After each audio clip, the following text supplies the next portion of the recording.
Hello दोस्तों, नमस्कार। स्वागत है आपका एक्सेल एकेडमी में। I am Shubham with you. दोस्तों, अगर आप भी मेरे साथ हैं तो वीडियो को लाइक, शेयर और चैनल को सब्सक्राइब करना ना भूलें। तो दोस्तों, आज के इस वीडियो में हम दो टॉपिक के बारे में जानेंगे। पहला कि जो अब तक एक बार प्रस्तावना में संशोधन हुआ है, वह संशोधन किस प्रकार से संभव हो पाया था, इसके बारे में। और दूसरा, एक ऐसे व्यक्ति के बारे में जानेंगे जिन्होंने संविधान सभा के भीतर प्रस्तावना में समाजवादी शब्द को ऐड करने की बात की थी। तो दोस्तों, कल मैंने एक वीडियो बनाया था प्रस्तावना के विवाद को लेकर।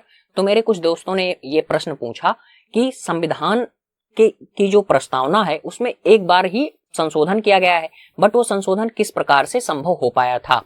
तो आइए जानते हैं इसके बारे में। ये एक छोटा सा प्रश्न है, लेकिन आपके मन में भी ये विचार ला सकता है कि कैसे ये संभव हो पाया था। तो इसी चीज को हम आसानी से समझने की कोशिश करेंगे। तो चलिए शुरू करते हैं। तो सबसे पहले बात आती है दोस्त बेरुबारी केस। तो बेरुबारी केस जो था उसमें सुप्रीम कोर्ट ने कहा कि जो प्रियम्बल है वो कॉन्स्टिट्यूशन का पार्ट नहीं है। प्रियम्बल कॉन्स्टिट्यूशन का पार्ट नहीं है, इसलिए वह कोर्ट में इनफोर्सेबल नहीं है। बात क्लियर।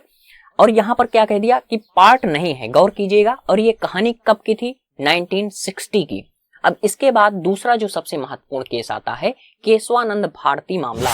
उसमें वो केस आता है 1973 में। 1973 में तो यहां पर कोर्ट ने क्या कहा कि संविधान की जो प्रस्तावना है वह संविधान का भाग है, अर्थात जो प्रियम्बल है वो पार्ट है कॉन्स्टिट्यूशन का। बात क्लियर। अब यहां पर क्या हुआ, और यहां पर एक सिद्धांत और भी दिया। किसने? सुप्रीम कोर्ट ने, कि आधारभूत संरचना का सिद्धांत भी कोर्ट ने यहीं पर दिया था। तो यहां पर अब बात आती है संशोधन की। तो दोस्तों, जैसे ही सुप्रीम कोर्ट ने कहा कि प्रियम्बल जो है वो कॉन्स्टिट्यूशन का पार्ट है, तब जो पार्लियामेंट है उसने ये बात निश्चित किया कि अब तो इसमें सुधार किया जा सकता है। अब आप सोच रहे होंगे कि जो 1960 की बात थी, तब क्या पार्लियामेंट सुधार कर सकती थी? नहीं कर सकती थी, उसमें संशोधन नहीं कर सकती थी। क्योंकि देखें, इसको मैं ध्यान से आपको बहुत बारीकी से समझाने की कोशिश करता हूं। मान लीजिए ये क्या है? प्रियम्बल है, और ये क्या है? पार्लियामेंट है। और इसके बीच ये सीढ़ी जो है, ये जो सीढ़ी दिख रही है आपको, ऐसा जो है आपको एक चित्र अपने दिमाग में बनाना है। ये जो सीढ़ी है दोस्त, ये 368 है। क्या? 368 आर्टिकल जो 368 है वो पार्लियामेंट को पावर देता है किसी भी संविधान के पार्ट को संशोधित करने की।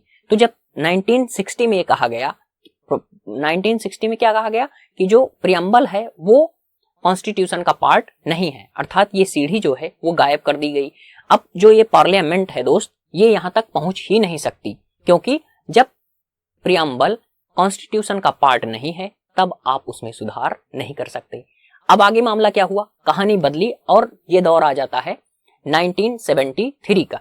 जब 1973 में सुप्रीम कोर्ट ने कहा कि ये लाइन जो मेरा ये हाथ है, इसको माने आप किसे मान सकते हैं? प्रस्तावना को। तो सुप्रीम कोर्ट ने कहा कि जो प्रस्तावना है वो पार्ट है कॉन्स्टिट्यूशन का, और तुरंत सीढ़ी जुड़ गई अब 368 की। और पार्लियामेंट ने कहा ठीक है, अब हम इसमें सुधार कर सकते हैं। फिर 1960 में कहा गया नहीं है, और 1973 में कहा गया हाँ। और इसीलिए 1976 में 42वां संविधान संशोधन किया गया, और वहां पर 3 शब्द जोड़े गए, सोशलिस्ट, सेकुलर और इंटीग्रिटी। 3 शब्द जोड़े गए दोस्तों।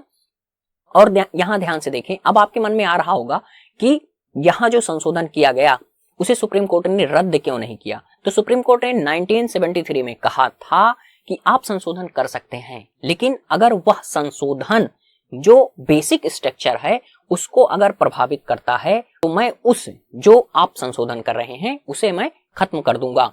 तो जो 42वां संविधान संशोधन हुआ था उसमें सुप्रीम कोर्ट ने देखा कि ये जो 3 शब्द ऐड किए गए हैं ये किसी भी प्रकार से मूल ढांचे को प्रभावित नहीं कर रहे हैं, इसलिए सुप्रीम कोर्ट ने इन्हें रद्द नहीं किया। तो आशा करता हूं यह जानकारी आपको काफी रोचक लगी होगी, और मैंने चीजों को बहुत विस्तार से समझाने की पूरी कोशिश की है। तो हमारा हौसला बढ़ाने के लिए वीडियो को जरूर लाइक करें, और ये जानकारी अपने दोस्तों के साथ साझा करने के लिए वीडियो को शेयर जरूर करें, और ऐसी ही जानकारी पाने के लिए हमारे चैनल को जरूर सब्सक्राइब करें, और ये वीडियो कैसे लगा ये बताने के लिए कमेंट जरूर करें। Thank you.